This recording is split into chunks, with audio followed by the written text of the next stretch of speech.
برارم چی مکدری قد هیچی برا رفیقم زنگ زدم میگه کلیدا خانه تو بده با دوست دخترم برو. یاره مگه من قوادم خانم مجردی آره.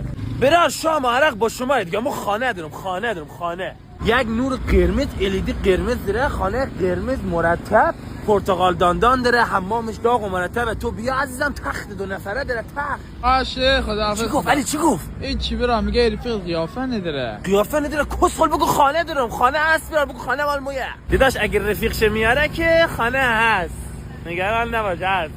علی جان میگم برا قفل‌ساز آشنا سراغ نداری؟ چرا دیگه برا حسن قفل‌ساز هست؟ نگاه کن، میخوام قفل در خانه رو اثر انگشت کنم. وقتی باز زیدا میرم تو خانه اثر انگشت بزنم وابره. نظرته؟ برا خانه تخت داره، اتاق خواب داره، آشپزخانه داره. علی خانه آشپزخانه داره خانم مجردی.